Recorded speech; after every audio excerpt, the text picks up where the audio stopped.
Joining me now to talk more about the building in Jerusalem, about the current violence, and about the upcoming elections in Israel is CBN News' Julie Stahl and John Waggy.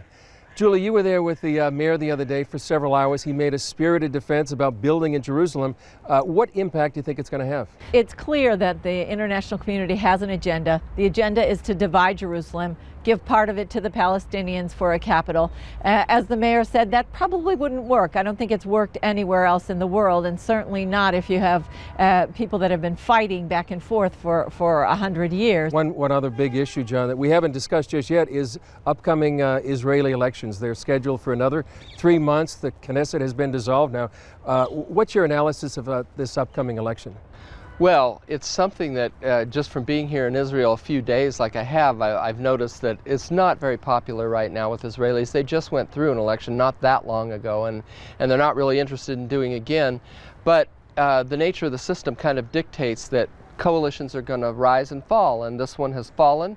Netanyahu did not have the support that he needed from the more left-leaning members of his government, and so the government fell, and he felt like he was in a strong enough position to call for early elections so that he could strengthen his coalition. I think Netanyahu's main thrust is the national security and the fact that Israel is entering some dangerous waters, and he wants to have people on either side of him, left and right, who will support him, and so he put it in the hands of the voters, and they may not be happy about it now, but they're going to do it anyway. Some polls came out recently that actually didn't bode so well for Netanyahu. What are the polls saying right now? Depends on how you read them.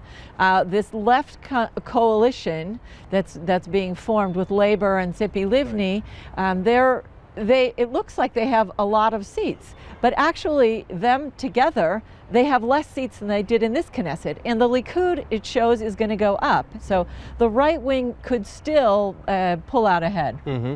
One of the issues, John, is about the relationship between Israel and the United States. And I know some of Netanyahu's opponents are saying that he's really damaged the Israeli-U.S. relationship. How is that going to play into the elections? Well, I think it will play into the elections. I think the left's one hope in this is that they can persuade voters that they will be more responsible with the relationship with the United States, and that they will, in other words, stabilize that so that Israel doesn't have this feeling that they're always on the edge of losing their greatest ally in the world. I'm not sure that's going to work. I think that Netanyahu has bent over backwards. We've seen poll after poll over the last 6 years of the Obama administration that shows Israelis are not happy with what the Obama administration stands for, how they've treated Israel, how they've treated Netanyahu. And I think over the long haul, as much as Obama may try and help get another prime minister elected, I'm not sure he's going to do much to make that happen, and I think the Israeli voters are going to vote their own concerns when it comes to March 2015. And we talked about this before, Jordan. What's at stake in this election? Well, I think Israel's national security is paramount. Even as all these politicians campaign and fight each other and get nasty within Israel, Iran is spinning its centrifuges, and it's making progress toward a nuclear weapon, something that Netanyahu's been very articulate about for years.